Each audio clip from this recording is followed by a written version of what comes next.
Gelaran Milisi Jilid 4 tahun 2022 ini tentunya saya ditemani oleh rekan moderator kita yaitu Andi Tendriaji Tosengrima dari Kanwil Bea Cukai Sulawesi bagian Selatan. Berikut saya jelaskan sedikit profil singkat terkait moderator kita. Nama lengkap Andi Tendriaji Tosengrima, lahir di Baru tanggal 6 Juni tahun 1997. Kalau dilihat dari prestasinya, beliau sangat giat dalam dunia literasi dan telah memenangkan beberapa event penulisan yang diselenggarakan baik di tingkat Bea Cukai maupun di tingkat Kementerian Keuangan. Salah satunya yaitu juara 1 lomba esai dalam rangka peringatan Hari Anti Korupsi Sedunia yang diselenggarakan oleh Kantor Wilayah DJBC Jawa Timur 1 tahun 2021. Mari kita beri tepuk tangan yang meriah untuk moderator kita. Baik, karena moderator kita sudah siap, langsung saja acara kami serahkan kepada moderator. Silahkan rekan Aji. Baik, terima kasih rekan MC yang sudah memperkenalkan Setinggi Langit. Kayaknya ini akan jadi beban buat saya nih. Assalamualaikum warahmatullahi wabarakatuh. Selamat pagi, salam sejahtera untuk kita semua. Baik Bapak Ibu hadirin, saat ini kita sudah masuk ke acara inti Milisi Jilid 4 yang pada kesempatan kali ini akan mengangkat tema Menempa Literasi, Membunyikan Birokrasi. Pertama-tama mungkin saya ingin menyapa para audiens yang saat ini sudah bergabung baik melalui Zoom meeting maupun melalui live YouTube. Apa kabar Bapak Ibu semua? Semoga kita selalu diberikan kesehatan dan semangat untuk mengikuti Milisi hingga akhir acara. Dan tentunya saya tidak sendiri. Saat ini saya bersama seseorang yang kalau kita bicara tentang literasi kayaknya sudah hatam lah beliau. Boleh ditampilkan CV-nya rekan operator? Bernama lengkap M. Aan Mansur, lahir di Kabupaten Bone 14 Januari 1982. Beliau adalah seorang penulis, editor, dan penerjemah. Sehari-hari beliau juga bekerja sebagai pustakawan di Kata Kerja, sebuah ruang sosial dan ruang kreatif di Kota Makassar. Sejak tahun 2011, Kak Aan juga bekerja sebagai kurator Makassar International Writers Festival.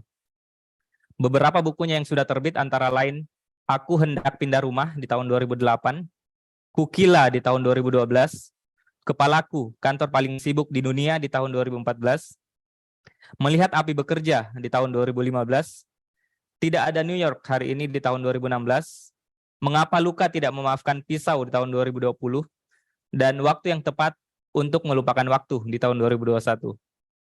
Pada tahun 2017, beliau mendapatkan beasiswa dari Komite Buku Nasional untuk residensi di Krakow, Polandia. Selain itu, beliau juga merupakan penerima penghargaan Kusala Sastra Katulistiwa di tahun 2021 dan Anugerah Sastra Kementerian Kebudayaan Riset dan Teknologi di tahun 2021. Langsung saja kita sapa. Selamat pagi Kak Aan. Selamat pagi Haji. Selamat pagi Bapak Ibu semuanya. Semoga sehat semua. Apa kabar hari ini Kak? Alhamdulillah sehat tapi selalu tegang. Selalu tegang. Maksudnya saya penulis biasanya bekerja sendiri tiba-tiba harus berhadapan dengan orang banyak tuh sebetulnya pekerjaan yang jauh lebih berat biasanya dibanding berhadapan dengan laptop. Baik, tapi terima kasih Kak sudah bersedia hadir mengisi acara kita hari ini. Dan tentunya ini sebuah kehormatan bagi saya bisa ngobrol langsung dengan Kak Aan yang mungkin selama ini saya hanya menikmati karya-karyanya, tapi sekarang bisa face to face seperti ini. Baik Kak, kita akan bicara banyak tentang literasi, tapi saya ingin berangkat dari background Kak Aan nih. Lahir di Kabupaten Bone dengan lingkungan yang mayoritas Bugis. Yep. Kalau kita bicara orang Bugis tuh kalau menjadi seorang pedagang banyak, menjadi politikus banyak. Tapi kalau menjadi penulis itu kayaknya kesannya kurang gitu.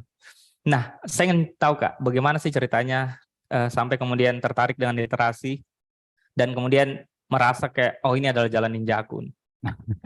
Oke. Tapi saya belakangan sebetulnya memikirkan ulang pertanyaan itu karena saya ditanya gitu pertanyaan yang kurang lebih sama kapan mulai tertarik menulis, kapan mulai jatuh cinta sama dunia baca tulis gitu.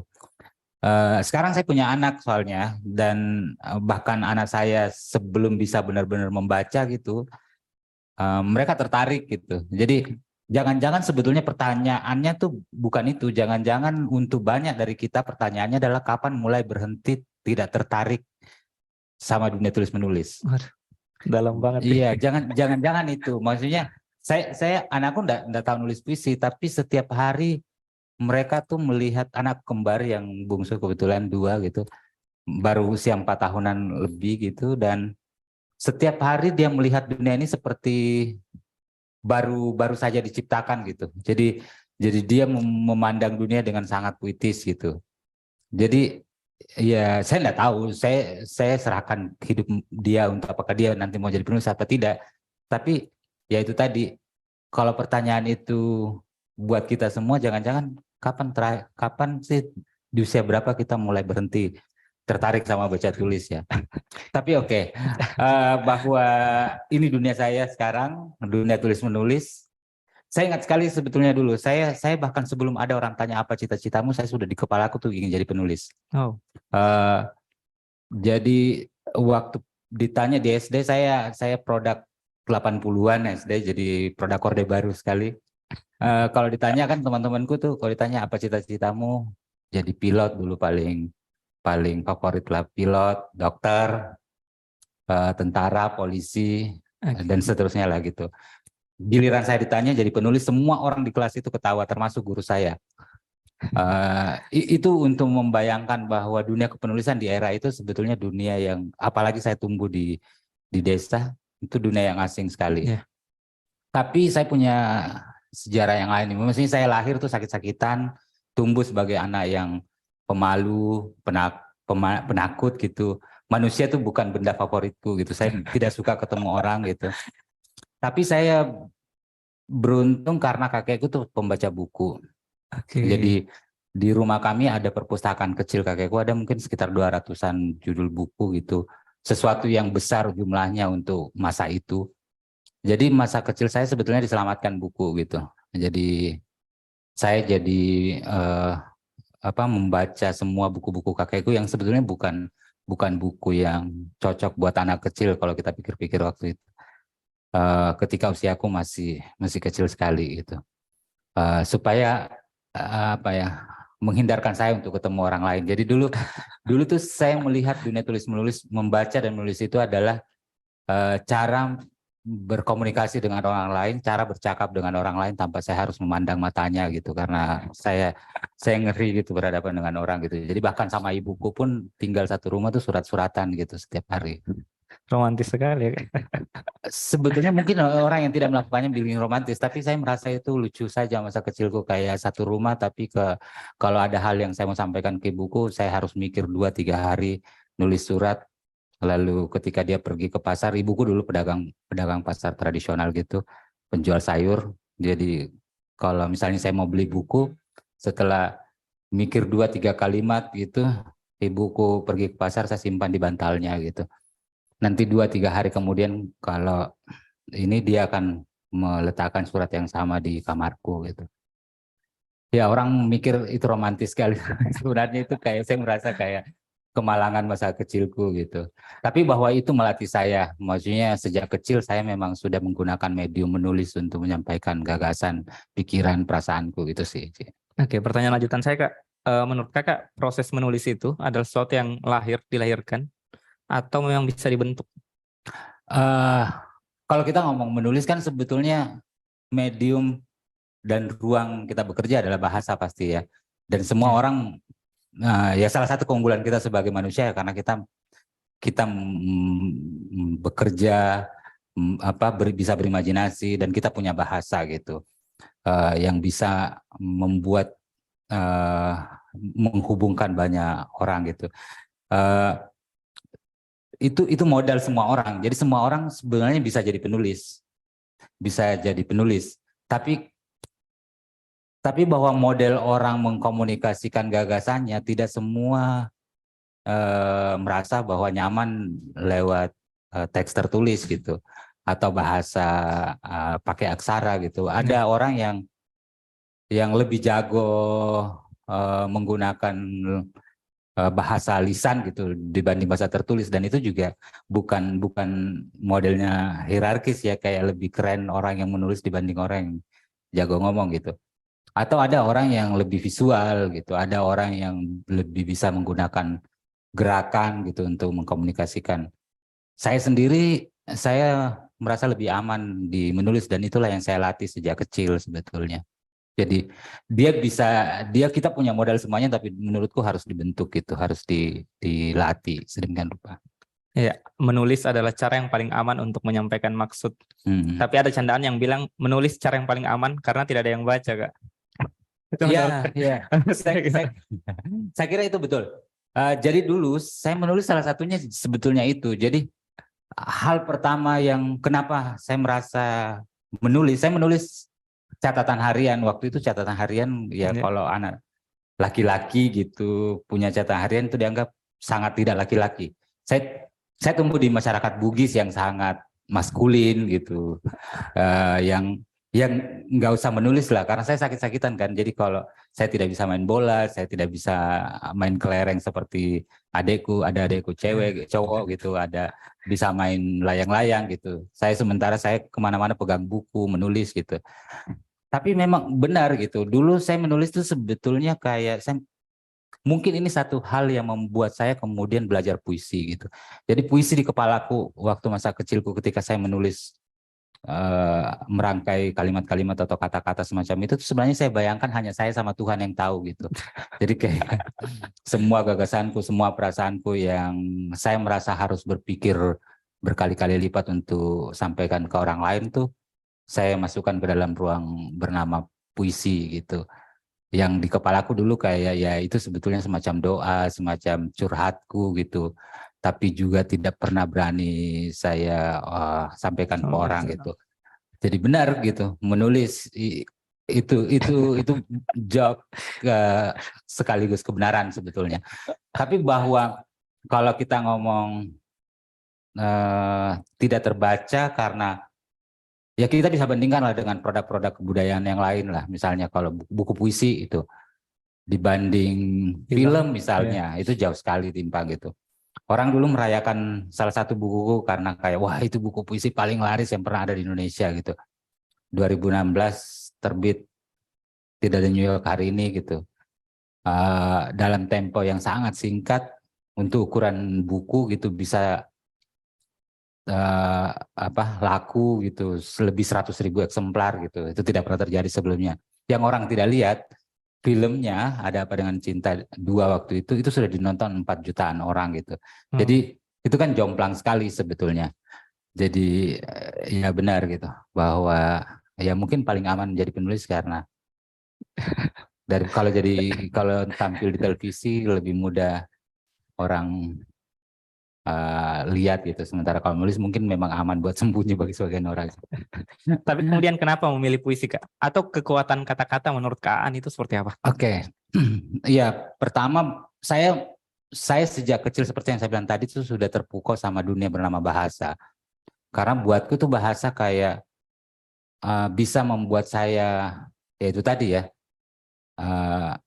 bisa bercakap-cakap dengan orang, bukan hanya orang yang saya hidup satu zaman gitu dan satu wilayah gitu. Saya tumbuh besar sebelum hadir teknologi secanggih sekarang gitu dan semasif sekarang. Saya bahkan bisa merasa bercakap-cakap dengan orang yang sudah ratusan tahun meninggal dunia gitu karena lewat membaca gagasan-gagasan mereka gitu di tulisan-tulisan mereka. Jadi saya menganggap bahasa itu sebagai satu teknologi yang canggih sekali ketika mengenal bahasa gitu. Dan itu benar-benar kekuatan gitu. Tapi kemudian belakangan saya merasa bahwa bahasa itu sebetulnya powerful tapi juga punya bahaya yang banyak sebesar kekuatannya gitu. Ya seperti itu tadi lah pengalaman tadi ya. Orang kalau ngomong bahasa ya tadi kayak untuk menyampaikan perasaan, menyampaikan gagasan, menyampaikan pikiran gitu. Yang orang jarang pikirkan bahwa bahasa paling sering bisa dipakai untuk menyembunyikan gagasan, untuk menyembunyikan pikiran, untuk membuat kita tidak terhubung dengan orang lain. Jadi dia bisa jadi jembatan, tapi juga bisa jadi benteng untuk menghalangi orang gitu. Bahasa bisa membuat kita menjernihkan persoalan gitu. Tapi kalau kita mau mengeruhkan persoalan, paling gampang dilakukan dengan menggunakan bahasa. Gitu. Kita bisa menggunakan bahasa untuk melawan penindasan, Tapi jangan salah, cara dan jalan paling mudah untuk menindas orang lain adalah gunakan bahasa. Jadi sebetulnya ada paradoks semacam itu yang dalam perjalanan saya menggunakan bahasa sebagai medium kreativitas saya melihat bahwa ini dunia yang besar, tapi juga pada saat bersamaan dunia yang disepelekan banyak sekali orang gitu. Bertahun-tahun lalu mungkin banyak orang yang ingat, banyak sekali orang, banyak anak SMA Indonesia tidak lulus SMA karena nilai bahasa Indonesianya tidak sampai gitu, jauh lebih tinggi nilainya yang lain gitu. Padahal ya bahasa sevital itu gitu. Maksudnya kalau kita mau menghapus satu kebudayaan, menghapus satu suku, satu komunitas, hapus saja bahasanya, itu langsung hilang identitasnya gitu sebetulnya. Jadi dunia seperti itu sebetulnya dunia yang besar sekali, tapi pada saat bersamaan itu dunia yang paling diremehkan sebetulnya. Ya, saya anak sastra, dan kalau kita milih sastra di kampus, itu dianggap karena tidak percaya diri bersaing di jurusan lain, karena ada fakultas lain. Rata-rata orang masuk sastra itu minimal pilihan ketiganya mungkin gitu. Sedikit sekali yang benar-benar sadar. Saya pilihan pertama karena memang sejak kecil mau jadi penulis, walaupun ketika masuk sastra ternyata tidak diajari menulis yang bagus gitu. Tapi bahwa orang masuk sastra itu karena orang-orang yang merasa kayaknya tidak cukup bisa bersaing di jurusan-jurusan lain. Dan ya faktanya seperti itu, meskipun di hampir seluruh universitas Indonesia ada fakultas sastranya, tapi ya fakultas yang paling dibayangkan sebagai fakultas fakultas paling didiskriminasi lah. Saya dulu sebelum saya tamat SMA di tahun Aji lahir tahun 97. Waktu naik kelas 3 saya mau milih bahasa kan. Dan semua guruku menolak saya masuk bahasa karena dianggap bahwa itu kelas buangan gitu. Dan saya merasa sedih gitu. Karena kebetulan saya berprestasi waktu kelas 1 kelas 2 ya di mata guru-guruku, jadi kayaknya paling cocok masuk IPA gitu. Yeah. Saya memilih bahasa gitu, tapi mereka enggak mau, jadi saya terpaksa akhirnya milih IPA gitu. Itu menyedihkan sebetulnya. Dan saya rasa salah satu hal yang paling powerful juga dari puisi adalah karena dia bisa mendatangkan polisi ya Kak. Ya banyak hal sebetulnya. Puisi itu ruang yang kelihatannya sempit gitu, tapi sebetulnya dunia yang bisa menampung banyak sekali hal gitu. Meskipun sebetulnya kalau kita masuk ke toko buku, jenis buku yang paling diskriminasi itu puisi, belum ada rak khusus puisi. Mungkin belakangan beberapa tahun terakhir ini sudah ada ya. Tapi dulu tuh kalau kita ke toko buku yang tidak ada rak khusus labelnya itu puisi gitu. Belakangan beberapa tahun terakhir ini cukup masif diterbitkan buku puisi. Yang kedua, sebetulnya orang tuh agak malu-malu, tapi saya yakin ketika tumbuh mengalami masa remaja, semua orang tuh menulis sesuatu yang mereka sebut puisi. Meskipun mungkin mereka simpan di laci meja belajarnya, atau di sela-sela bukunya, atau mungkin untuk kepentingan kirim surat buat orang-orang yang dia taksir gitu. Tapi semua orang merasa bahwa puisi itu memang satu medium yang cukup menarik untuk jadi ruang untuk mengekspresikan diri gitu. Tapi lebih dari itu dia punya kekuatan yang seperti Aji bilang bahwa ya emosi kan beragam sekali ya, bukan hanya perasaan jatuh cinta, tapi perasaan marah, perasaan kecewa gitu. Dikecewakan satu institusi bernama negara, kita bisa luapkan mungkin dengan cara yang berbeda sekali lewat puisi gitu. Jadi ya sangat memungkinkan mengekspresikan sesuatu ya Kak. Nah saya mau tahu Kak, kalau Kak Aan sendiri motif menulis itu apa Kak? Maksudnya kayak apa yang mau direpresentasikan dari sebuah tulisan itu, khususnya puisi mungkin? Nah, saya merasa sebetulnya kalau ketertarikan saya pertama-tama sama puisi itu mungkin ya terkait dengan sangat personal ya tadi urusan-urusan, karena saya sadar saya butuh berkomunikasi dengan orang lain, tapi saya tidak suka berada di dekat orang lain gitu. Tapi kemudian saya tumbuh merasa bahwa puisi itu sebetulnya adalah jalan yang aman dan nyaman buatku untuk jadi medium saya mencari tahu hal-hal yang ingin sekali saya tahu gitu.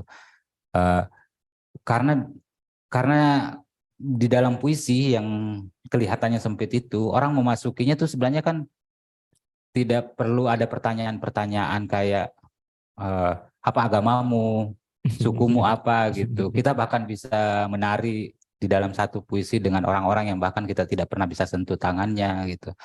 Itu yang pertama. Yang kedua, saya pernah sekolah di pesantren gitu. Pesantren sangat tradisional waktu itu tahun 90-an awal. Dan saya melihat kebenaran di dunia pesantren itu disampaikan dengan sangat satu arah kan. Jadi Indoktrinasi gitu. iya, kayak saya merasa sebagai orang yang santri gitu waktu itu, kayak kalau ada hal yang saya tidak sepakat atau ada yang saya mau bertanyakan, ya pokoknya dia harus diam aja, harus dengar kata kiai ustadz gitu lah. Dan saya merasa kok kebenaran harus seperti itu gitu.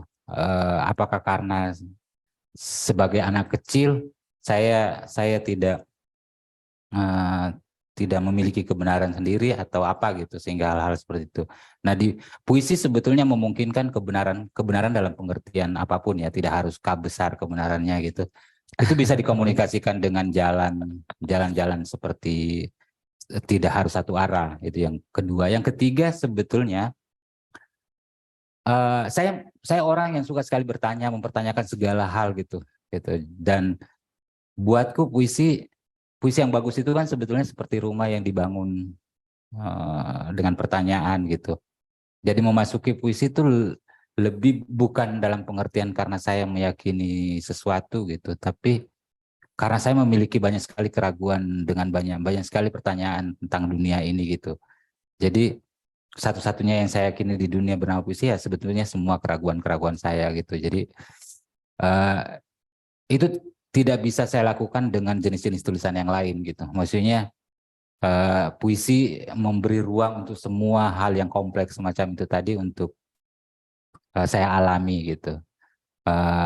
Yang terakhir sebetulnya dan paling penting adalah karena saya terpukau sama bahasa, sebetulnya kan pengalaman pertama yang disodorkan puisi itu adalah pengalaman bahasa gitu. Ruang yang paling kompleks untuk mengalami keindahan, kekuatan, dan segala macam kerumitan bahasa tuh ya puisi gitu.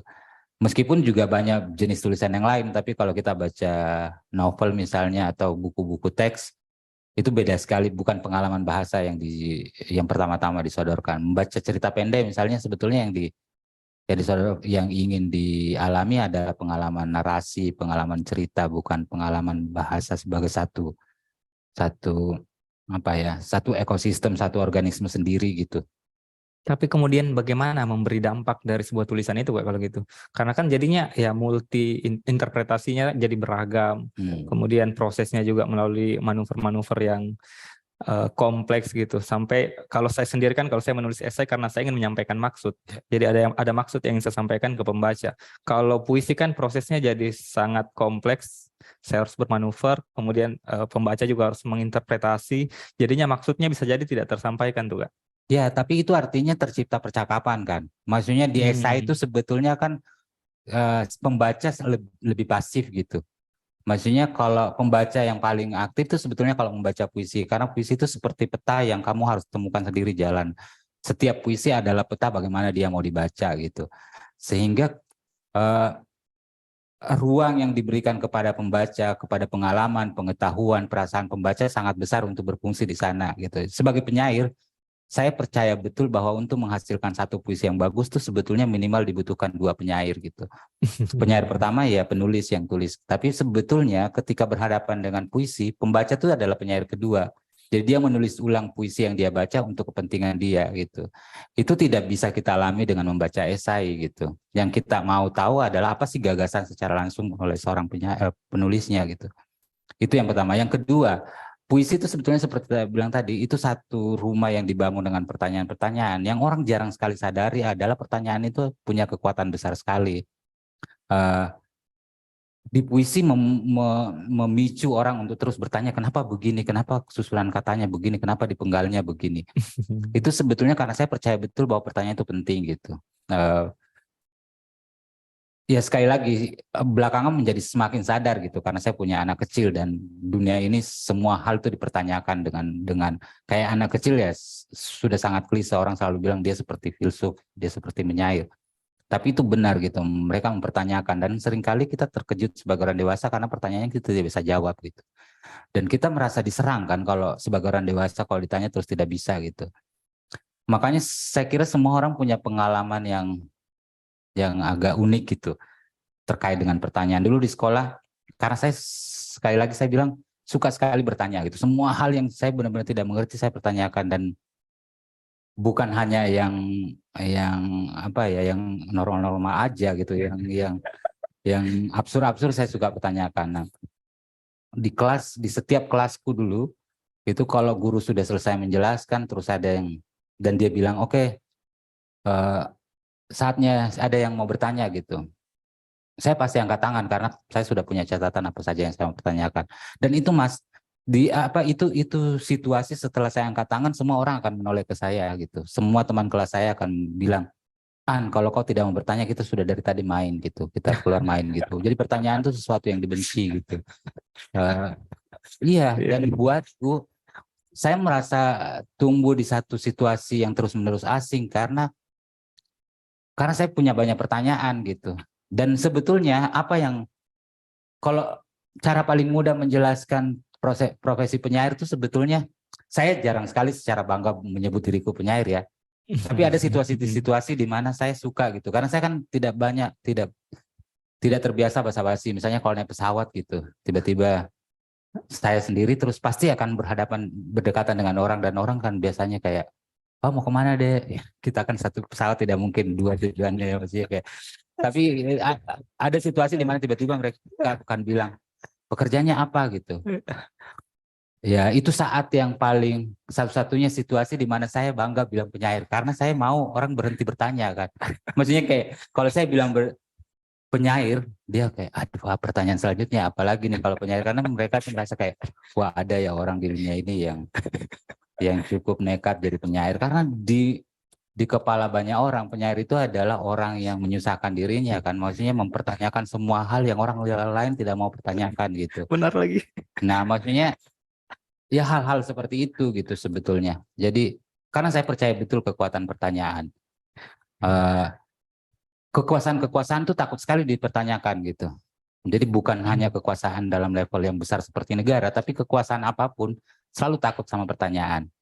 Itu kenapa orang lebih suka ngasih jawaban-jawaban gitu. Karena pertanyaan itu selalu menggoyang situasi yang kita anggap sudah mapan gitu. Dan buatku puisi itu salah satu fungsi paling besarnya adalah itu gitu.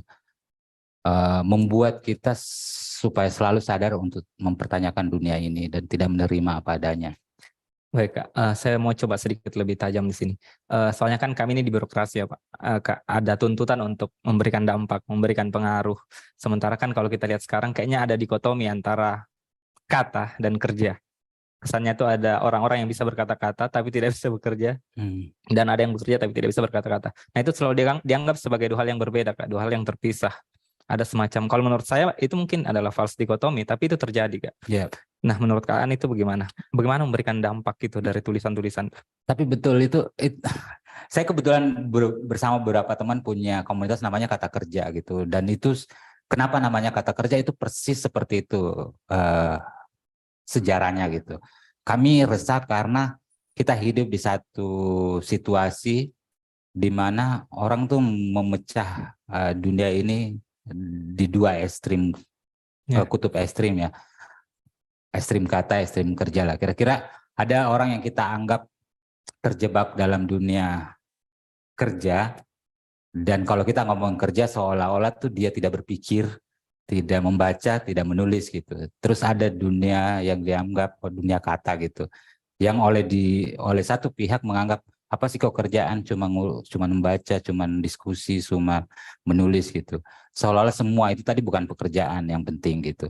Jadi ada dunia yang terbelah semacam itu. Itu yang pertama. Yang kedua, kata kerja kalau kita penulis sebetulnya adalah kelas kata yang paling kuat gitu. Kalau bikin kalimat dari satu rangkaian kata-kata yang paling kuat dari semua itu adalah kata kerja yang ada di kalimat itu. Jadi itu kenapa kami pilih kata kerja. Nah, situasi seperti itu sebetulnya yang membuat kami bikin komunitas itu. Belakangan sebetulnya saya kira banyak sekali pihak yang menyadari itu gitu. Misalnya salah satu kementerian yang paling rajin bikin acara literasi itu Menteri Keuangan. Satu kementerian yang dianggap berbeda sekali dunianya dengan dunia literasi gitu. Karena sebetulnya juga saking terbelahnya dunia ini, dunia kelompok-kelompok seperti itu tadi. Kalau kita ngomongin literasi, yang kita bayangkan cuma baca tulis sebetulnya kan. Yes. Padahal belajar angka-angka, belajar ngatur uang itu sebetulnya satu literasi yang tidak semua orang juga paham gitu. Satu jenis literasi lagi. Misalnya ada 2 anakku yang menjelang remaja sekarang. Dia tidak serajin saya baca buku dan menulis, tapi dia bisa menavigasi dirinya misalnya di platform seperti TikTok yang sebagai orang yang lahir tahun 80-an awal itu tidak bisa, kayak aneh sekali gitu. Ada teks, ada musik, ada gerak tubuh, ada gambar. Saya tidak bisa navigasi diriku di satu situasi seperti itu di layar. Anak punya pengetahuan literasi yang jauh lebih canggih lagi gitu. Maksudnya mereka normal sekali gitu, merasa bisa mengekspresikan diri dengan beragam medium literasi di sekaligus gitu. Jadi ada satu dunia yang bergeser gitu. Dan kesadaran-kesadaran seperti itu sebetulnya semakin penting gitu ya. Maksudnya kayak ternyata di institusi-institusi itu ada semakin sadar seperti itu gitu. Buka perpustakaan yang dibuka buat publik. Beberapa hari yang lalu saya hadir diundang juga bicara di talk show di Bank Indonesia gitu. Okay. Dan dia membuka perpustakaan untuk publik dan bicara gitu. Maksudnya bicara soal literasi gitu. Yeah. Jadi ini dunia yang menyenangkan gitu, meskipun kayak bahkan saya pun yang seperti pustakawan ketika diundang bea cukai yang undang gitu. Oke, gitu. Jadi ada bukan hanya dari pihak bea cukai yang merasa kayak ini kegiatan yang mungkin agak saya sendiri juga merasa gitu, maksudnya kayak ternyata selama ini kita tuh menganggap kalau kita ngomongin komunitas literasi ada satu tipologi yang kita bayangkan sangat khas dan bukan pegawai negeri, bukan pegawai kantoran gitu. Padahal sebetulnya tidak harus seperti itu gitu. Dan bahwa dunia itu yang tadinya terbelah dengan gapnya sangat luas, mulai mencair dan saling mendekati, itu menurutku menarik sekali ya. Karena saya yakin sekali gitu, maksudnya kayak dunia birokrasi dan dunia di luar birokrasi itu sebetulnya kan ada semacam dua dunia yang model bekerjanya berbeda. Artinya juga ada dua dunia yang menggunakan sistem bahasa yang sangat berbeda gitu. Dan itu bisa menghasilkan banyak persoalan kalau itu tidak terhubung gitu sebetulnya. Yes. Jadi kayak saya sebagai orang yang tidak bekerja di dunia birokrasi, kalau tidak punya pengetahuan dan tidak pernah punya arena di mana kami bisa bercakap dengan orang birokrasi, mengimajinasikan sesuatu yang sangat berbeda dengan dunia sebenarnya. Dan sebaliknya juga terjadi seperti itu gitu. Jadi hal-hal seperti itu tuh menurutku penting sekali gitu. Bahwa karena ada juga misalnya ya, ini contoh sederhana saja untuk menganalogikannya. Orang tuh membayangkan penulis itu kerjanya kayak, apalagi penyair ya. Penyair itu pasti kayak rambutnya gondrong gitu, suka pakai baju hitam, merokok gitu, suka duduk dekat jendela, kopinya kental gitu kayak. Karena itu yang orang mengakses itu, imajinasi seperti itu yang dihadirkan oleh film-film misalnya gitu tentang penyair gitu.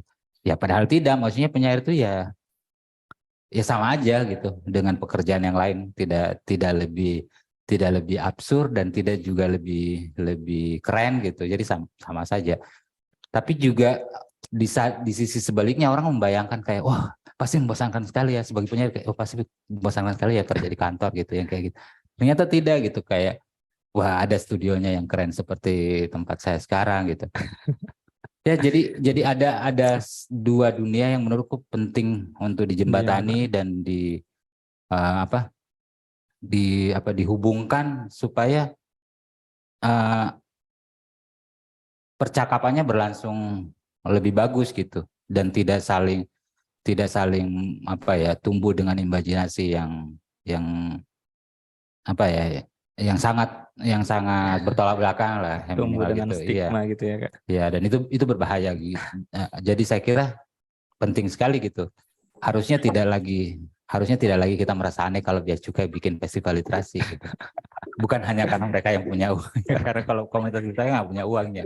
Tapi bahwa memang sebagai satu institusi membutuhkan itu gitu.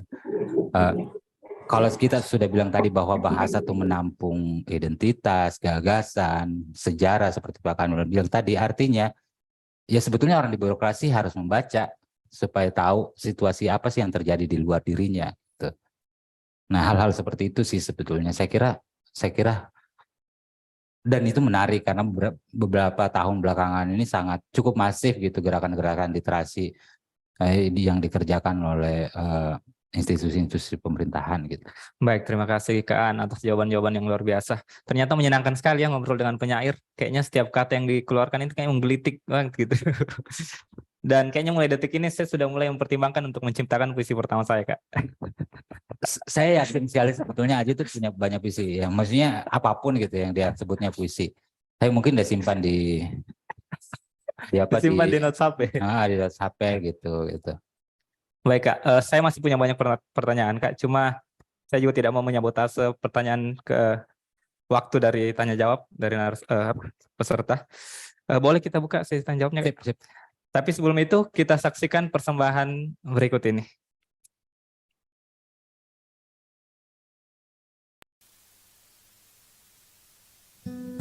Kata membutuhkan rahasia oleh M. Aan Mansyur. Semakin sedikit kebenaran dalam kata-kata. Kata pada mulanya pintu terbuka, tetapi mereka mengubahnya jadi jendela. Tetapi mereka mengubahnya jadi jendela tertutup. Tetapi mereka mengubahnya jadi dinding. Tapi mereka mengubahnya jadi tangga. Kau tidak bisa mengatakan sesuatu tanpa mendengar. Tubuh terjatuh.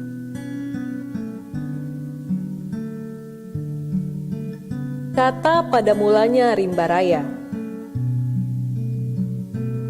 tetapi mereka mengubahnya jadi kota. Kau tidak bisa mengatakan sesuatu tanpa mendengar. Suara sirena.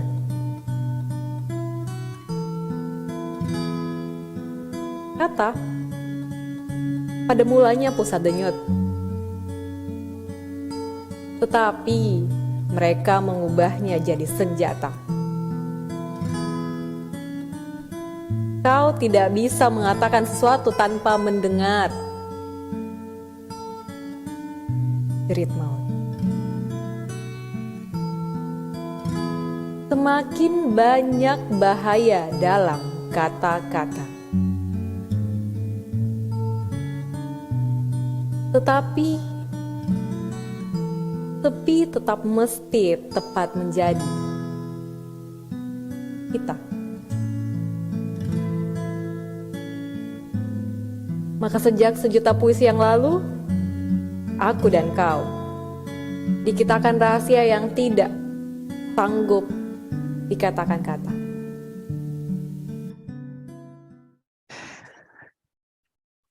Sebelum saya persilahkan Bapak Ibu untuk menyampaikan pertanyaan, boleh dikasih komentar sedikit Kak terkait pembacaan puisi tadi? Menarik. Saya selalu Ya, saya bukan membaca puisi yang bagus gitu. Saya menulis puisi, tapi ketika urusan membacakannya lah urusan yang berbeda lagi. Jadi saya selalu suka gitu bagaimana orang menginterpretasi puisi saya lalu menghadirkannya dengan cara yang mereka mereka sendiri gitu. Beragam sekali ternyata cara orang membaca puisiku gitu. Maksudnya Iya. ya pasti berbeda sekali kalau saya disuruh baca sendiri puisi itu gitu. Pemenggalannya, kenapa memilih berhenti di kata tertentu, kayak menekankan di mana, itu berbeda sekali. Bahwa begitulah cara mereka menerjemahkan tadi puisi saya dan menarik. Terima kasih. Terima kasih Kak Nilam. Baik Bapak Ibu, apabila ada yang ingin mengajukan pertanyaan, bisa langsung raise hand ataupun melalui kolom chat.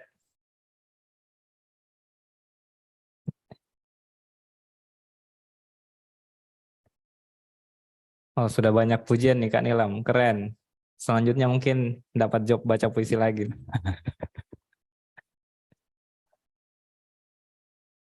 Ada yang mau bertanya?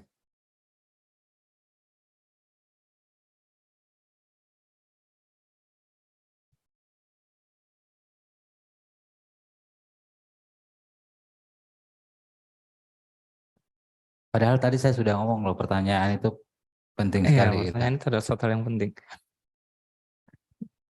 Dan kayaknya memang setelah tumbuh dewasa, hal yang pertama yang mati itu adalah pertanyaan, Kak. Iya. Saya selalu bilang gitu. Jangan-jangan sebetulnya sekolah sistem pendidikan kita itu sebetulnya diciptakan seperti pembunuh massal ya, membunuh imajinasi kita gitu, membunuh. Biar sinyalan lah bisa. Ini sudah ada beberapa yang raise hand. Yang pertama mungkin saya kasih kesempatan kepada Pak Randy Fatmanaba dari Madiun. Silakan Pak Randy. Terima kasih kesempatannya. Saya Randy dari Bea Cukai Madiun. Pertanyaan saya adalah kemarin saya sempat lihat di unggahan Instagramnya Mas Aan soal buku judulnya Pluriverse, tentang bagaimana sebenarnya kayak economic development itu sebenarnya kayak menciptakan hal-hal yang tidak diinginkan, contohnya inequality gitu. Nah, sebenarnya kan kalau sebagai kebetulan saya sekarang lagi kuliah di New York, jadi New York ada hari ini. Jadi ternyata ada New York hari ini. Ada New York hari ini. Oke. Jadi kalau di sekolah tuh kita belajarnya soal pembangunan, tapi kayak memang idenya itu kan sering juga dipertanyakan oleh bahkan para pemenang Nobel ekonomi gitu loh, bahwa ekonomi memang economic development itu menciptakan kayak ketimpangan dan sebagainya. Nah, ini kan judulnya menempa literasi membunyikan birokrasi. Nah, kalau misalnya kita nemuin hal-hal yang sebenarnya kayak sesuatu yang beda dengan yang selama ini kita percaya atau kita dengarkan atau kita diajarinya kayak gitu, apa sih yang sebenarnya harus kita lakukan, kayak kita ngeresponnya itu seperti apa gitu. Terima kasih. Baik, terima kasih Mas Randy. Boleh langsung dijawab kan? Oke. Saya kerja di perpustakaan gitu, dan selama kurang lebih 20-an tahun terakhir ini kadang-kadang saya tergelitik tuh sebenarnya, karena kalau orang disuruh baca buku tuh kan selalu ngomong gini ya, mungkin agak bermutar sedikit jawabnya. Kalau selalu model-model kampanye baca kita adalah bacalah buku biar pintar gitu. Menurutku itu sebetulnya satu cara yang sangat Indonesia, sangat khas, sangat untuk tidak bilang sopan gitu, untuk bilang bahwa baca buku karena kamu bodoh gitu.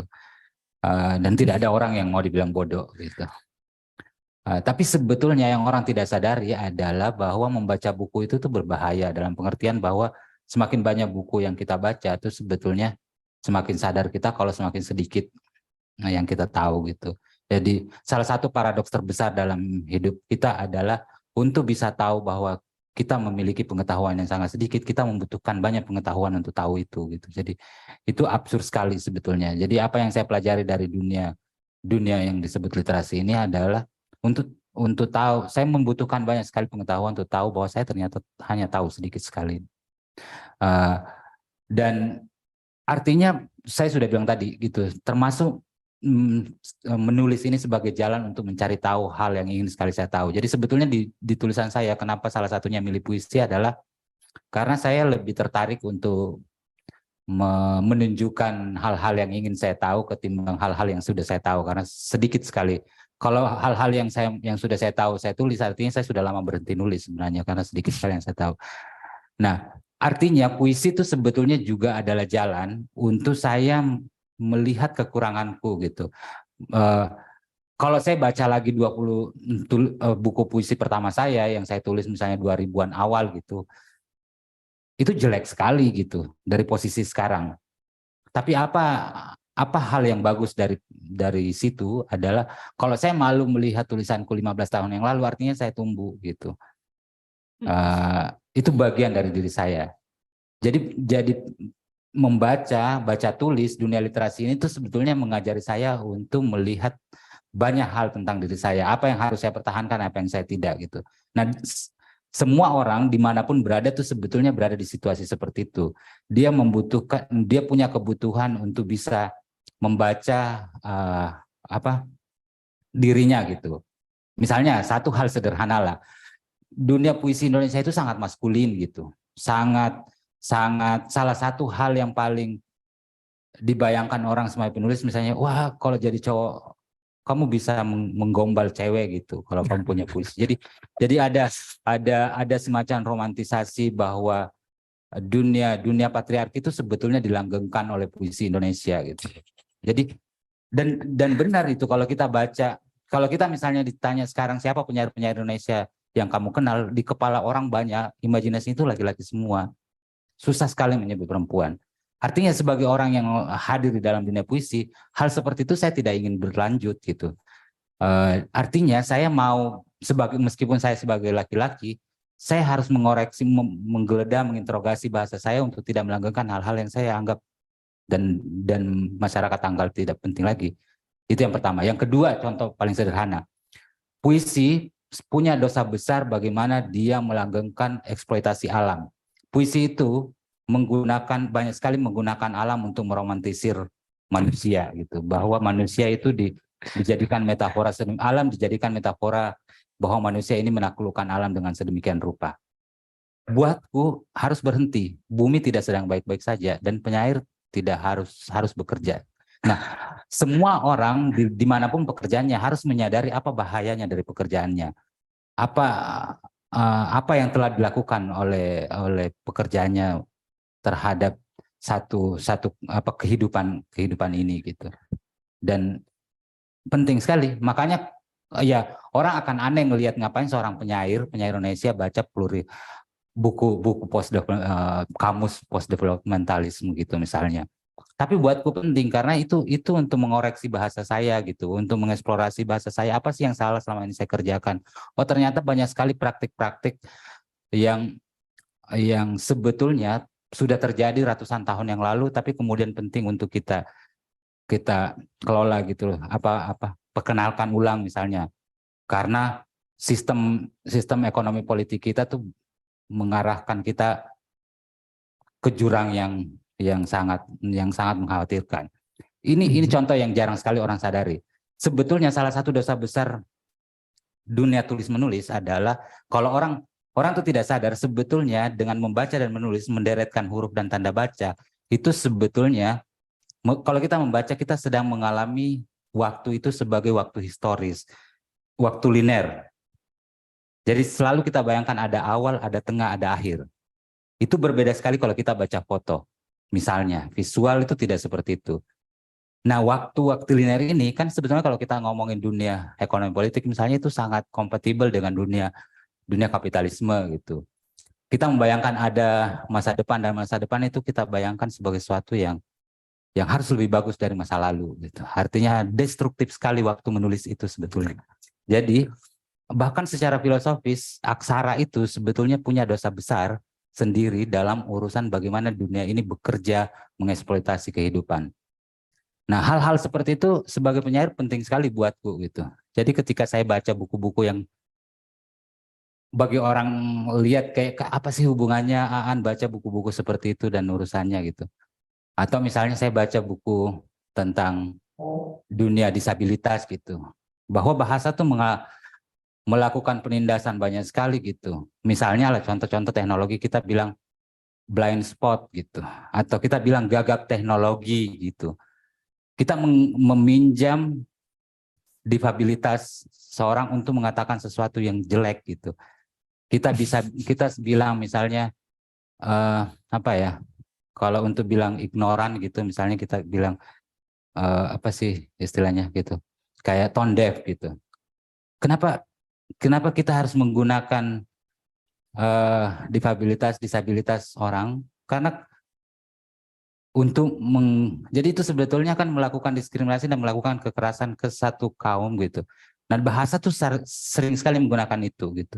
Misalnya kalau kita ngomong ini wacana yang pincang gitu. Kenapa harus menggunakan itu untuk jadi kan sebagai orang yang bekerja dan mengalami dunia bahasa, saya harus punya pengetahuan besar sekali bahwa dunia semacam apa yang bisa membuat bahasa itu bekerja mengopresi menjadi membuat saya melakukan kekerasan. Sekarang saya punya anak gitu. Jadi apapun yang saya lakukan sekarang tuh saya selalu berpikir jangan-jangan apa yang saya lakukan sekarang adalah penindasan buat anakku 10 atau 15 tahun ke depan gitu.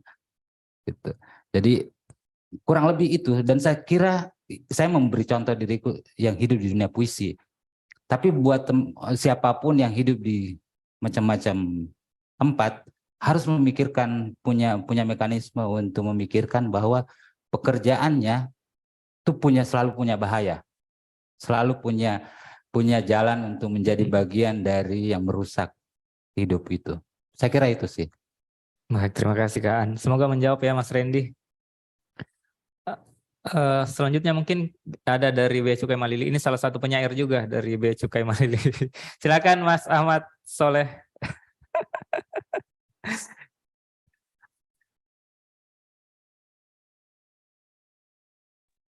Ya, terima kasih Mas Haji dan Kak Aan. Ini luar biasa banget ya kalau misalnya ada ungkapan yang menyatakan bahwa kata-kata tajamnya melebihi sebuah pedang gitu. Ini tadi yang disampaikan oleh Kak Aan itu emang benar banget gitu. Dengan kata-kata kita bisa melukai satu dunia gitu. Yang ingin saya tanyakan begini, saya menganggap puisi dengan syair lagu similar gitu ya. Hanya yang satu diinterpretasikan dengan cara dibaca tanpa menggunakan dinamika musik, meskipun sekarang udah ada musikal puisi gitu. Yang satu dibawakan tentu dengan jadinya musik. Yang ingin saya tanyakan begini, ketika menciptakan sebuah puisi, apakah kita harus terinspire sesuatu sehingga tulisan puisi itu menjadi punya ruh gitu, punya nyawa, atau kita berusaha menyelami sesuatu dulu?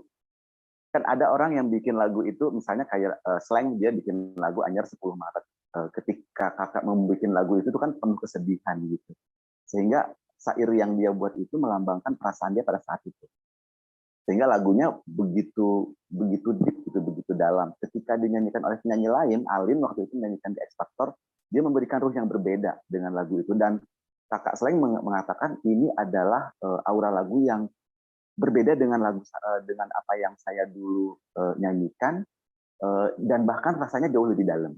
Nah, yang pertama itu bagaimana membuat puisi yang seindah tadi gitu ya, kata rahasia. Apakah kita harus ada di posisi itu dulu, atau kita berusaha dulu menyelami kondisi di mana kita ingin membuat sebuah puisi yang temanya seperti itu. Yang kedua terkait dengan interpretasi. Tadi kan disampaikan bahwa puisi itu ada dua penyair, satu penulis, yang satu pembaca. Nah, misalnya tadi ketika kata rahasia itu disampaikan oleh Kak Nilam, menurut Kak Aan sendiri, apakah itu sudah menginterpretasikan apa yang Kak Aan ingin sampaikan? Atau Kak Nilam membuat interpretasi yang justru berbeda dari apa yang dipikirkan oleh Kak Aan tadi terkait dengan pemenggalan kata, sehingga maknanya jadi tidak similar dengan apa yang dulu ditulis oleh Kak Aan. Mungkin itu Kak Aan. Terima kasih Mas Aji dan Kak Aan. Oke, yang terakhir dulu ya. Justru sebetulnya puisi yang tadi itu sebetulnya juga puisi yang semacam puisi yang menginterpretasi ulang satu puisi oleh penyair yang sangat saya suka gitu. puisinya Subagio Sastrowardoyo. Jadi kalau ada satu kalimat di di puisinya Sastrowardoyo, judulnya Nada Awal, di puisi itu dia bilang rahasia membutuhkan kata gitu. Tapi di puisi itu kemudian karena dia hidup, saya dan Subagio hidup terpisah waktu yang beda sekali.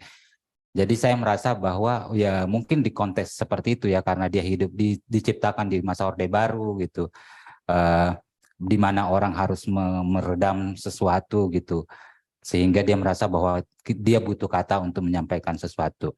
Saya hidup di dunia yang berbeda sekali. Kata-kata menjadi riuh ada di mana-mana gitu, sehingga yang dibutuhkan kata justru adalah rahasia. Jadi bukan lagi sebaliknya, bukan rahasia membutuhkan kata, tapi kata sekarang butuh rahasia.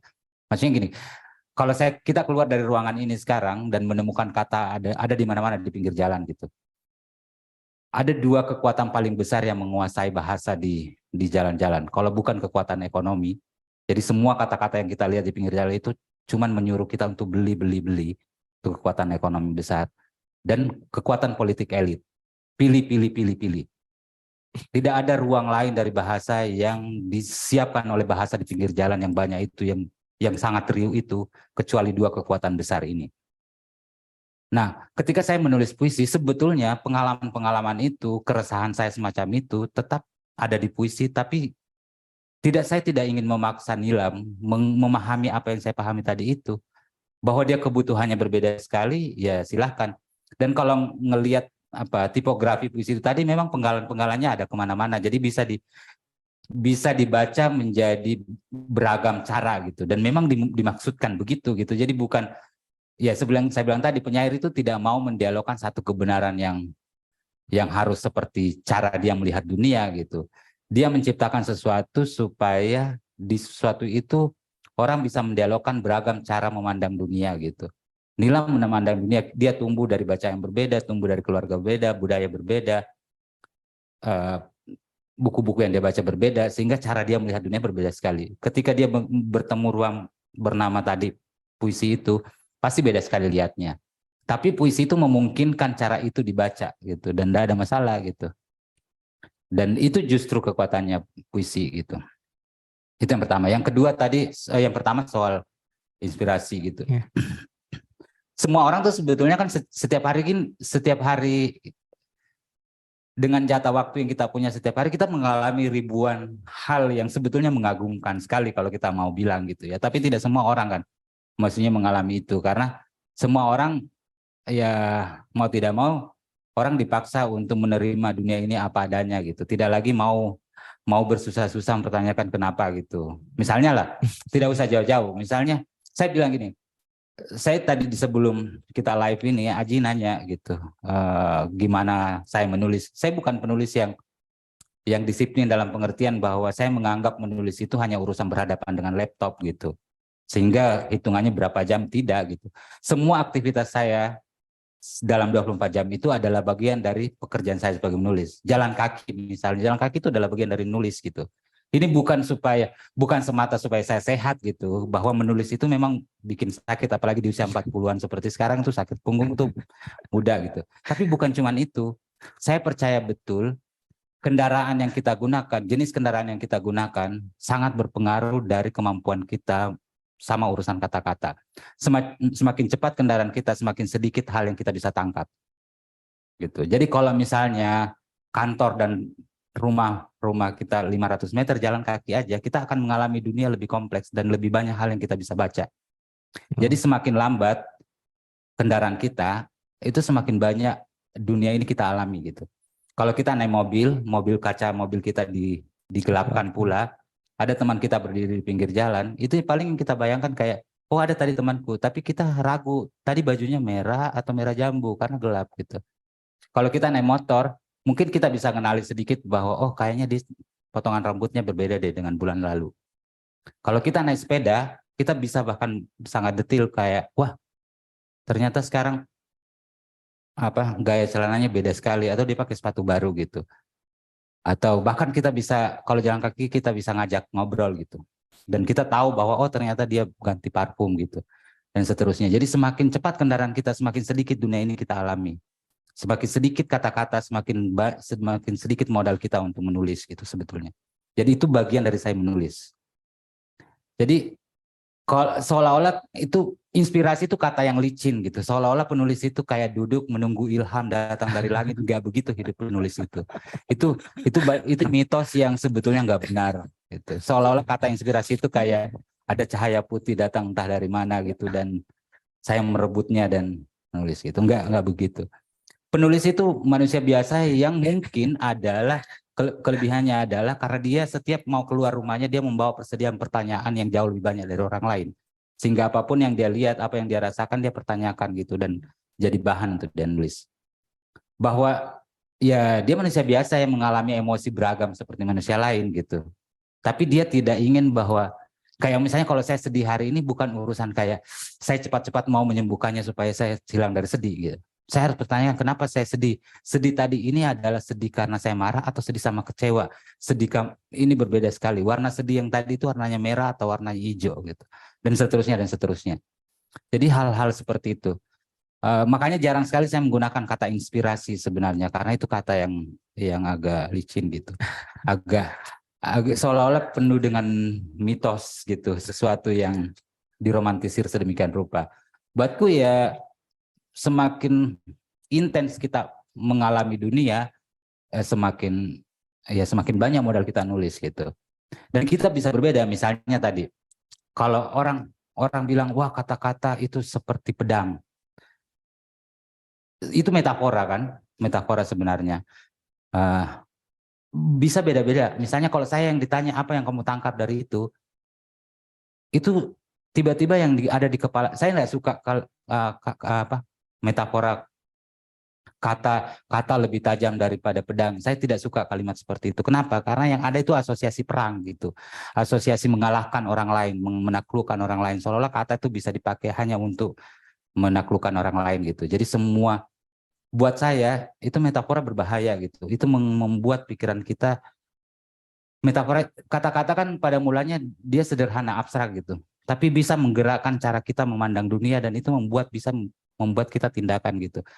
Jadi akhirnya kata kita gunakan untuk menaklukkan orang lain gitu. Saya menulis puisi tidak untuk menaklukkan orang lain gitu. Jadi saya tidak pernah melihat kata-kataku sebagai pedang atau sebagai senjata gitu. Meskipun misalnya ada banyak kemarahan di puisiku gitu. Tapi saya tidak mau lihat dia sebagai pedang yang mau. Saya tidak suka menggunakan kata-kata gitu untuk pertumpahan darah gitu. Contoh sederhana lah, saya tumbuh di Makassar nih. Di buku terakhir yang di buku Nilam itu ada banyak sekali pertanyaan saya tentang Makassar di buku itu tadi yang dia baca. Misalnya pertanyaan sederhana, warna apakah Makassar? Itu hampir 100% kalau orang yang saya tanya warna apa Makassar di kepalanya itu warna merah. Itu bukan tidak sederhana. Merah di kepala orang kenapa begitu? Karena yang dibayangkan Makassar itu kasar, yang dibayangkan Makassar itu suka berantem. Makassar. Jadi merah di kepalanya itu bukan merah hangat ya, merah darah gitu. Jadi karena saya hidup di situasi seperti itu, masa kata-kata saya tambah untuk memperparah itu gitu. Jadi hal-hal seperti itu. Dan itu semua jadi bahan untuk saya bisa kerjakan, untuk saya olah jadi menulis buku gitu. Itu yang kedua. Yang ketiga, sepakat sebetulnya bahwa lirik lagu bisa kurang lebih bisa sama gitu. Tapi sebetulnya setiap kata itu kan sebetulnya bunyi ya. Dia juga musik. Jadi setiap kata sendiri itu sebenarnya sudah alat musik sendiri. Jadi kalau saya bilang kosong, kolong, gorong, itu tergambar di bunyi-bunyi itu tadi membuat kita menggambarkan ada satu rongga, ada satu ruang gitu. Huruf O itu bunyi O itu membuat itu. Kenapa? Karena kalau kita belajar fonologi, mulut kita tuh membuat satu rongga sehingga di imajinasi kepala kita begitu. Contoh sederhana, murka, marah, geram. Kalau kita cari di kamus itu kurang lebih sama artinya. Tapi gambar di kepala kita beda. Kalau saya bilang geram, itu seperti kemarahan saya tidak saya luapkan, seperti saya telan. Kenapa? Karena M itu membuat bibir saya tertutup. Tapi kalau saya bilang marah, itu seperti keluar caci maki, saya bilang kebencian saya karena itu membuat saya buka mulut. Tapi kalau saya bilang murka, kemarahan itu sudah berbentuk lempar kursi atau baku hantam gitu. Kenapa? Huruf K itu seperti sesuatu yang sudah nusuk langit-langit. Jadi sebetulnya bunyi-bunyi itu bukan hadir di sana hanya untuk sesuatu yang tidak ada alasannya, itu ada gitu. Itu sudah musik sendiri dan musik itu membentuk satu dunia yang membuatnya berbeda sekali. Makanya kata besar itu memang terdengar lebih besar daripada kecil. Kenapa? Karena huruf A itu membuatnya besar gitu. Coba bayangkan tiba-tiba kata besar jadi besir, tiba-tiba menipis itu imajinasi kita tentang gambar kata besar itu. Jadi sebetulnya bunyi itu bukan persoalan sederhana gitu. Itu mengubah dunia besar gitu. Nah, setiap kata tuh sebetulnya sudah musik sendiri gitu. Dan menjadi penyair, salah satu bagian yang membuatnya jadi puisi adalah bagaimana penyair melihat unsur musikalitas dari setiap kata gitu. Untuk mengubah satu tatanan atau arsitektur satu puisi. Ternyata sekompleks itu bahasa ya Kak. Ya, buatku ya, maksudnya saya tidak mau maksa orang terpukau seperti saya dengan bahasa, tapi bahasa itu memukau sekali buat saya. Di kepala saya nih setiap saat kalau ngelihat dunia minimal ada 3 bahasa berkelahi gitu. Jadi kayak ada 3 orang berbeda dalam diriku. Saya tumbuh sebagai orang Bugis, bahasa ibu saya bahasa Bugis. Jadi sebetulnya ketika saya bicara seperti ini dengan bahasa Indonesia, sebetulnya ada orang yang sibuk menerjemahkan dunia di kepalaku dari bahasa Bugis ke bahasa Indonesia. Gitu. Jadi pekerjaan pertama saya sebagai penulis puisi sebetulnya adalah penerjemah, karena gambar-gambar dunia di kepalaku itu berbahasa Bugis, tapi saya menulisnya bahasa Indonesia. Terus saya belajar bahasa Inggris. Saya mengkonsumsi lebih banyak buku berbahasa Inggris. Jadi dunia dan setiap bahasa itu punya sistem bekerja melihat dunia yang berbeda. Saya ngasih contoh sederhana saja ya. Waktu hal yang besar sekali gitu. Saya selalu bilang ini. Sebagai orang Bugis, kalau saya bilang riolo, begini tanganku. Riolo itu artinya konsep dimensi ruang itu di depan. Tapi kalau saya bilang riolo dalam konsep waktu, riolo itu dulu. Padahal kalau saya bilang future, tangan saya begini, masa depan itu ada di depan. Orang Bugis melihatnya masa depan itu di belakang. Makanya dibilang rimonri. Gitu. Jadi bayangkan konsep ruang waktu orang Barat dan orang Bugis itu berbeda sekali. Gitu. Jadi kalau saya bilang future, saya begini tanganku. Jadi masa depan bagi dunia orang Barat itu memang di depan. Jadi kayak orang Bugis itu sebetulnya adalah orang yang berjalan memunggungi masa depannya. Jadi makanya kalau itu tidak aneh, makanya kalau lihat baliho pemilihan kepala daerah yang dijual oleh calon pemimpin itu masa lalunya. Itu cara berpikir. Bukan apa yang akan dia bayangkan, apa yang terjadi 5 tahun setelah dia milih. Yang dia jual adalah kakeknya siapa. Dulu dia siapa. Jadi orang Bugis memang melihat masa depan itu ada di belakangnya. Jadi bayangkan dunia bahasa itu sekompleks itu. Contoh sederhana ya. Bahasa Bugis itu kan bahasa yang konkret sekali. Yes. Konkret dalam pengertian bahwa hal-hal abstrak itu susah ditemukan dalam bahasa Bugis. Gitu. Makanya dalam bahasa Bugis tidak ada bahasa terima kasih gitu karena abstrak. Tidak ada kosakata, Pak. Atau misalnya kayak mustahil. Mustahil itu tidak ada dalam bahasa Bugis. Aji orang Bugis, orang baru, dia pasti akan susah cari padanan kata mustahil dalam bahasa Bugis. Karena itu konsep. Dia harus dirilkan. Cara orang Bugis merilkan sesuatu yang konsep adalah ya cari aktivitas yang paling bisa diindrai, bisa dilihat. Makanya orang Bugis bilang mustahil itu mempe bosi, memanjat hujan. Satu aktivitas yang langsung kita lihat tidak mungkin dilakukan gitu. Untuk bilang mustahil gitu. Tapi itu berpengaruh sama cara hidup langsung gitu. Karena konkret bahasa ya. Uang itu kan fiktif ya, konsep sebetulnya abstrak gitu. Bagaimana caranya orang Bugis menunjukkan dirinya kaya? Ya naik haji misalnya atau beli benda-benda. Bahwa untuk menunjukkan anaknya berpendidikan itu konseptual. Ya kita pasang semua ijazahnya di ruang tamu, dipasang panci-panci dari Mekah di bufet-bufet gitu. Itu untuk menunjukkan sesuatu yang abstrak gitu. Jadi bahasa bekerja seril itu. Jadi bukan persoalan sederhana gitu bahasa itu. Dunia tuh ada di dalam bahasa seperti itu. Jadi ini seriusnya. Jadi semua orang termasuk institusi apapun harus benar-benar tidak boleh menyepelekan bahasa sebetulnya. Bukan hanya kayak wah saya mau bikin judul kegiatan ini kayaknya keren gitu. Nggak begitu bekerjanya bahasa. Dia bisa bahwa ada dunia, ada cara berpikir, ada cara pandang dunia yang ada dari setiap kata yang saya sebutkan gitu. Itu menentukan siapa saya, apa yang saya inginkan gitu, apa harapanku gitu. Itu terlihat dari cara kita melihat. Saya suka sekali mengamati semua cara orang bicara.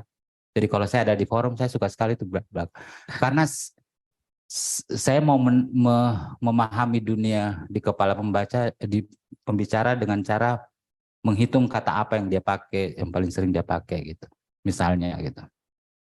Jadi sekompleks itu memang aja. Baik, terima kasih Kak. Saya kira ini sudah terjawab tuntas ya, Mas Asol. Baik, terima kasih. Mungkin ada lagi yang mau bertanya? Tadi kayaknya Kak Nilam raise hand. Tadi banyak. Selamat siang Kak Aan, saya Nilam yang tadi membacakan puisi. Saya izin bertanya. Nah, ini dari beberapa bukunya Kak Aan yang saya baca, itu kan padanan katanya sebenarnya kayak yang mirip-mirip bunyinya. Sembah, sembuh, kata, kota. Termasuk dengan yang gema, yang mari berjuang, uang. Cari waktu luang, uang. Tuang, tuan, tuang, uang.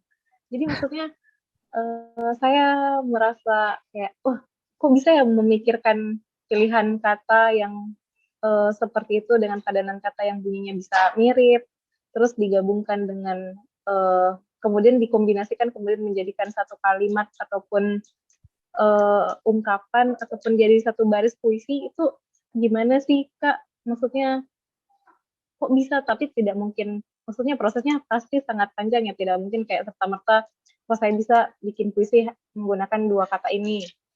Pasti berdasarkan pengalaman-pengalaman ataupun pengalaman hidup yang seperti tadi Kak Aan sampaikan.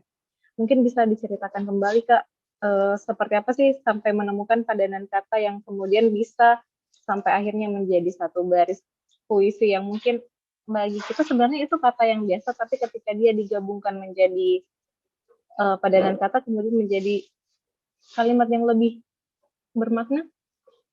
Kemudian yang kedua pertanyaan saya, Kak Aan, apakah Kak Aan juga di rumah misal kayak ingin misalnya bertanya ke istrinya, misal hari ini kita makan apa? Apakah menggunakan pilihan kata yang seperti dalam puisi-puisinya Kak Aan ini atau seperti apa? Kemudian yang terakhir, mungkin sekiranya Kak Aan bisa berkenan untuk membacakan puisi kepada Sobat Milisi, karena mungkin ini adalah salah satu hal yang dinanti-nantikan juga, mendengarkan bacaan puisi langsung dari yang memiliki karyanya. Terima kasih. Oke, terima kasih. Wah, pertanyaannya begini bertanya. Oke, waktu SMA saya bilang tadi, karena saya akhirnya gagal masuk kelas bahasa gitu, karena dilarang semua kayak satu sekolah bersekongkol untuk masukkan saya di IPA. Tapi bukan tidak ada hal yang saya pelajari dari pelajaran-pelajaran IPA gitu. Salah satu hal yang saya pelajari adalah bahwa ternyata bahasa adalah dunia yang paling dekat dengan kimia gitu, menurutku gitu. Jadi kimia dalam pengertian gini kan, kalau kimia itu kalau karbon didekatkan dengan hidrogen dia jadi apa kan? Atau hidrogen terus dikasih oksigen 2 dia jadi air gitu. Jadi dua dunia yang disandingkan, didekatkan, tiba-tiba bisa mengubah satu dunia yang berbeda sekali. Bahasa juga begitu sebetulnya. Jadi kata begitu dilekatkan dengan satu kata yang berbeda, dia tiba-tiba mengubah dunia berbeda. Jadi ajaib sekali kata itu sebetulnya. Dia seperti kimia gitu. Bedanya adalah, karena saya bilang tadi, saya tumbuh jadi penakut. Apa yang orang jarang pikirkan, menulis itu sebetulnya adalah dunia yang menarik. Kita bisa bereksperimen karena dia bukan lab. Jadi kalau kita salah campur bisa meledak gitu, enggak gitu. Jadi kata-kata tuh menariknya adalah karena kita bisa campur sedemikian rupa dan tidak ada yang meledak. Jadi nyawa saya juga tidak cukup aman dengan kata-kata. Saya sebagai penulis bekerja tidak di unit gawat darurat. Kalau salah treatment gitu mencelakakan nyawa orang gitu. Jadi sebetulnya saya punya cukup waktu, karena saya juga memang pekerjaanku penulis, jadi pasti setiap hari akan mengalami bahasa. Seperti saya bilang tadi, saya kemanapun yang saya pertama amati adalah bahasanya orang, bahasa di sekitarku gitu. Kayak, dan semua benda-benda itu saya ubah jadi bahasa, saya terjemahkan jadi bahasa untuk saya lihat gitu. Misalnya di buku yang Nilam pegang itu, kayak oh kan orang sering ngomong ya biasa saja kayak wah parfumnya aroma bunga gitu. Jadi karena dia pakai parfum tubuhnya beraroma bunga, untuk bilang bahwa parfumnya beraroma bunga. Tubuh beraroma bunga gitu. Itu kan biasa ya karena kita pikir parfumnya. Tapi kalau saya bilang bunga beraroma tubuh, tiba-tiba dunianya berbeda sekali. Tiba-tiba agak dingin gitu. Agak tiba-tiba kayak oh mungkin kita membayangkan mayat gitu. Atau tiba-tiba membayangkan bunga itu sesuatu yang berbeda sekali. Jadi bayangkan 3 kata yang sama, saya tukar saja posisinya, dunianya berubah 180 derajat gitu. Dan sama gitu. Kalau satu huruf saja, satu bunyi kecil di dalam satu kata diubah, dia tiba-tiba berbeda sekali. Ya contoh yang paling sederhana lah. Saya tuh selalu terpukau dengan cara orang Bugis bilang pedis atau orang Makassar bilang pedis. Padahal di kata bahasa Indonesia kan pedas sebenarnya ya. Tapi kata huruf I yang dari huruf A itu berubah, tiba-tiba merasa kalau kita ngomong pedas kayak terasa nggak pedas kan. Maksudnya kayak kurang pedis gitu. Pedis itu seperti pedas ditambah pedih gitu. Jadi kayak sesuatu yang nampar sekali gitu. Hanya huruf A diubah jadi I, tiba-tiba dunia berbeda sekali. Jadi itu bukan hal yang sederhana, dan di kepala aku tuh keriuhan semacam itu yang selalu ada gitu. Jadi nah, kalau pertanyaannya apakah hal seperti itu bekerja ketika sehari-hari di lulusan? Enggak, karena pasti saya akan dipandang aneh kalau semua hal seperti itu juga harus keluar gitu. Kayak ngomong sama istriku seperti saya baca puisi, ya nggak mungkin gitu. Ya, kalau sekarang saya kasih keluar apa yang ada di kepalaku dengan caranya bekerja ke audiens yang saya tahu tidak bekerja seperti itu, pasti absurd sekali gitu. Jadi ya ketika saya istriku seorang bankir gitu. Ya sudah resign dia, tapi dia dulu kerja di bank gitu selama sekian puluh tahun gitu. Jadi ya aneh sekali kalau tiba-tiba di buku itu ada judul puisi judulnya Pengakuan gitu. Ada itu disengaja strukturnya itu seolah-olah terbelah gitu. Itu menunjukkan bahwa karena teman-temannya istriku selalu bilang, wah keren ya Bu Ana, dia menikah sama penyair pasti setiap hari dituliskan puisi cinta gitu. Enggak lah, nggak mungkin gitu. Nggak mungkin, itu absurd kan. Ya maksudnya itu kayak ngomong kayak musisi menyanyi setiap hari sama istrinya, bayangkan bosannya kan hidupnya gitu. Sudah kerjanya menghibur orang gitu, nyanyi di rumahnya juga. Makanya jangan pernah ajak penyanyi pergi ke tempat karaoke karena itu pasti dia nggak mau. Jadi sama lah, maksudnya kurang lebih gitu. Bayangkan kalau saya setiap hari Aji misalnya kerja dengan angka-angka, terus tiba-tiba saya ngajak dia ngopi dan ngomong angka-angka, kan menyebalkan kan pasti. Jadi kurang lebih seperti itu. Jangan bayangkan hidupnya penyair juga pasti romantis dalam pengertian kayak pasti dia menggunakan kata-kata yang puitis ke istrinya, enggak begitu gitu. Jadi kurang seperti itu. Tapi bahwa sebagai penyair saya secara maksimal ingin mengalami dunia bahasa itu secara maksimal. Jadi saya mempertanyakan semua bahasa. Di kepala aku tuh bahasa bekerja sedemikian ributnya gitu. Sedemikian sibuknya melihat situasi di sekitarku. Baik, pertanyaan terakhir Kak. Diminta bacakan puisi buat Sobat Milisi, boleh? Oke. Tapi mungkin masih ada pertanyaan sambil saya cari puisi dulu saya.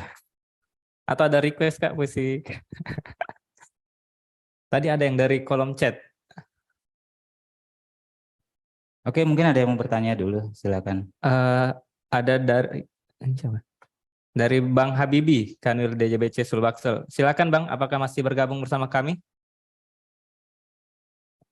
Bang Habibi.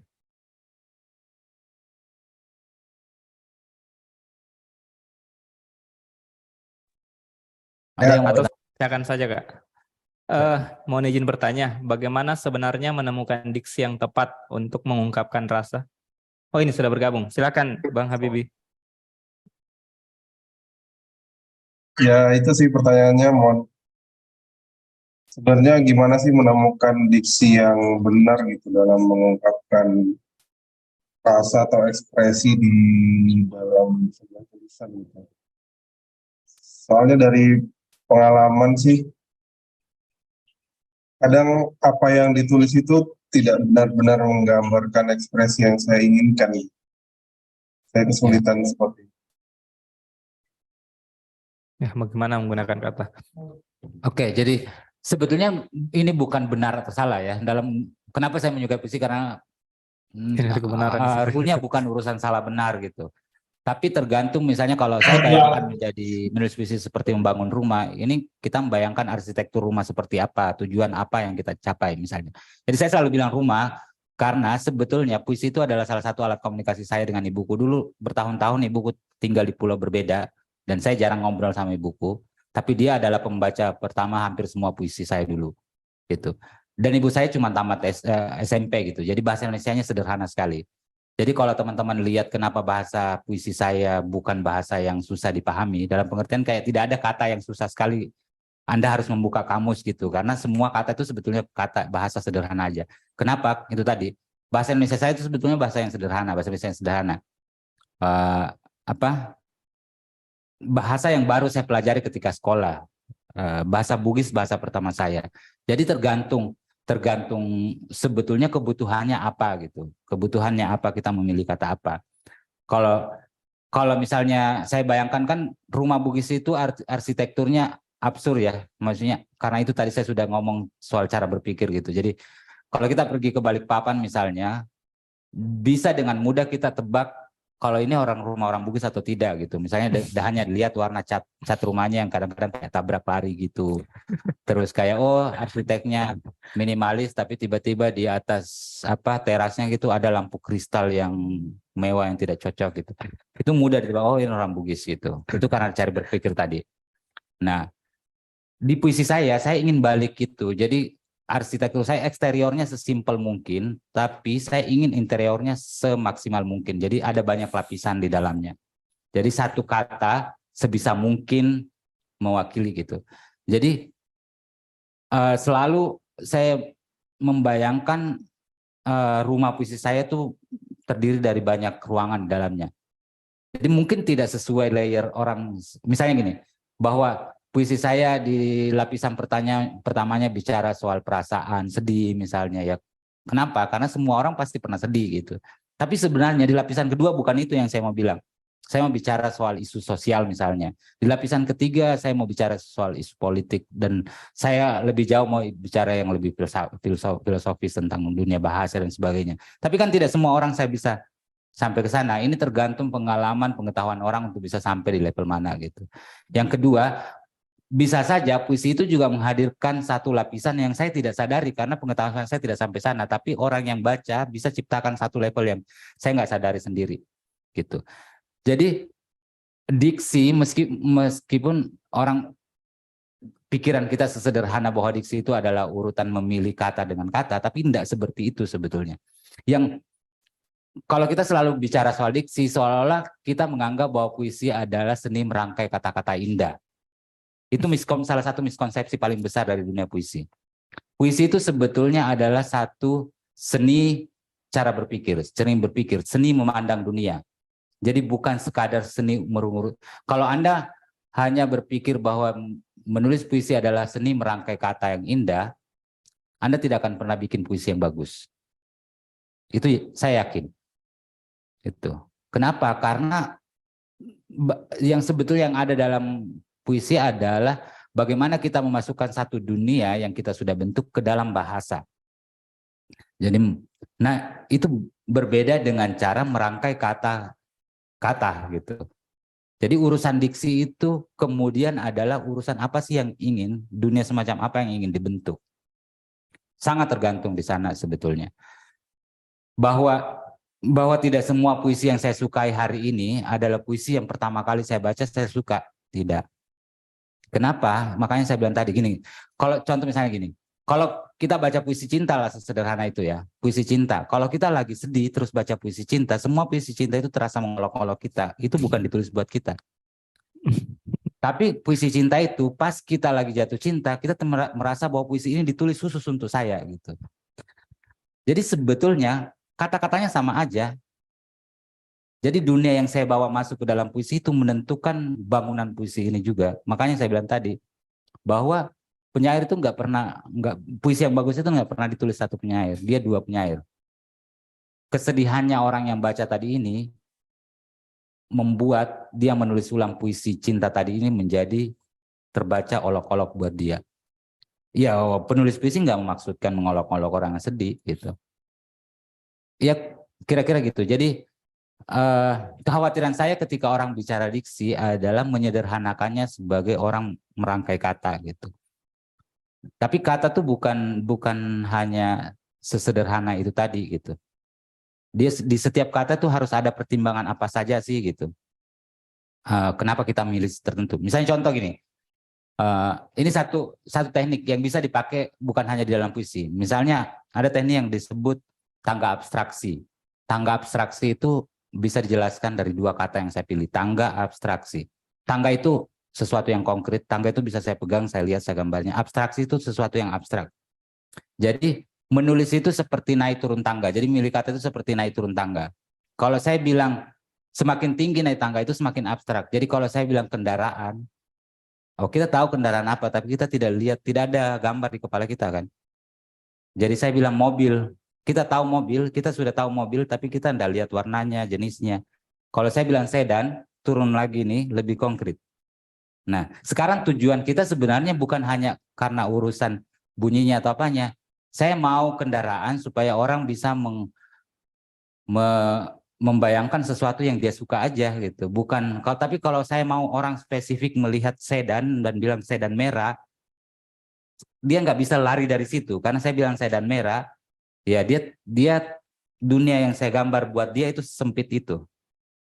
Jadi ini bisa dipakai menulis esai atau apa. Jadi ada namanya naik turun tangga gitu. Jadi kalau saya bilang cinta itu abstrak sekali. Tapi kalau saya bilang seorang ibu mengecup kening anaknya langsung real gitu. Cinta juga saya mau bilang, tapi dunianya jadi tidak bisa dibayangkan, gambarnya jadi segitu. Nah, naik turun tangga itu seperti itu bisa dipakai gitu. Jadi ini bukan urusan diksi dalam pengertian wah ini indah ya, lebih indah, bukan. Karena dunia yang saya mau gambarkan itu segitu.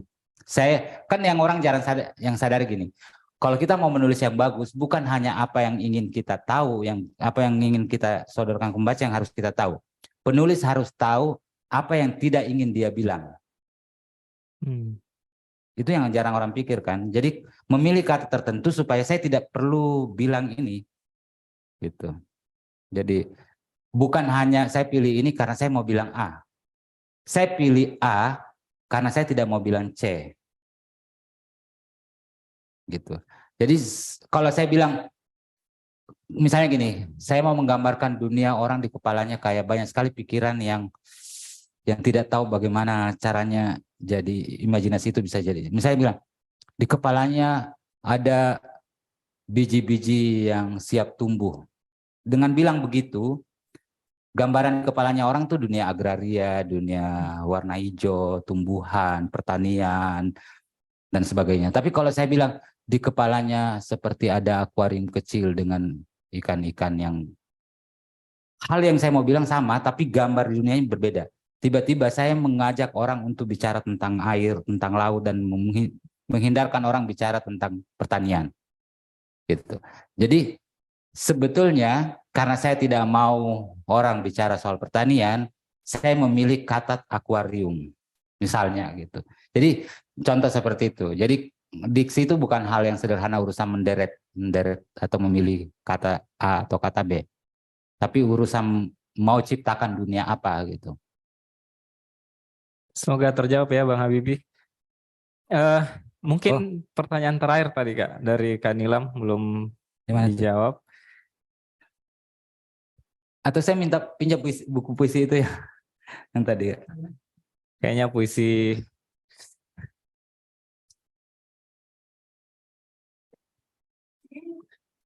coba yang mana nih? Ini flexing ya tiga-tiga. Ini aja. Oke. Sekali lagi saya bukan, ada tadi saya lihat pertanyaan lebih suka baca. Sebenarnya saya bukan membaca puisi yang bagus ya, tapi saya membaca salah satu. Yang mana ya? Oke.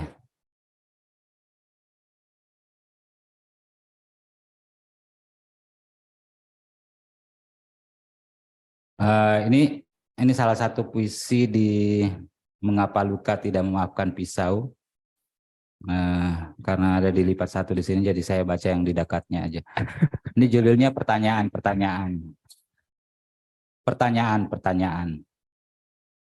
Apakah hatiku mangkuk dangkal yang pecah, yang alangkah mudah diisi, namun mustahil penuh?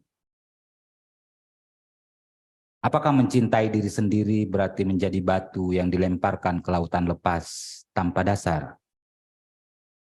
Mengapa darah lebih api daripada api? Mengapa luka tidak memaafkan pisau, dan mata pisau bisa membayangkan dirinya sebagai cermin? Mengapa kita mesti memiliki banyak pengetahuan untuk bisa memahami betapa sedikit pengetahuan kita? Mengapa orang kota bersandar pada humor untuk bisa bertahan hidup? Dan mengapa orang desa harus bertahan hidup untuk bisa tertawa? Mengapa usia seseorang tidak dihitung dari seberapa dekat dia dari kematian? Bukankah manusia sudah terlalu tua sekarang? Seperti puisi ini, tidakkah hidupmu sudah dituliskan dan ditafsirkan orang lain, bahkan sebelum kamu bisa membacanya? Terima kasih. Luar biasa. Ini adalah sebuah refleksi yang sangat mendalam buat kita semua. Pembacaan puisi dari Kak Aan sekaligus menutup sesi diskusi kita pada kesempatan kali ini. Saya mau ucapkan terima kasih yang sebesar-besarnya Kak Aan atas insight, pengalaman, dan inspirasi yang telah dibagikan kepada kita semua. Saya juga ingin memberikan terima kasih kepada para hadirin yang masih antusias mengikuti acara sampai ke akhir. Saya selaku moderator, mohon maaf yang sebesar-besarnya apabila selama memandu diskusi masih terdapat kekurangan dan masih banyak kesalahan. Saya Andi Tendriaji pamit undur diri. Wassalamualaikum warahmatullahi wabarakatuh. Selanjutnya saya kembalikan ke MC.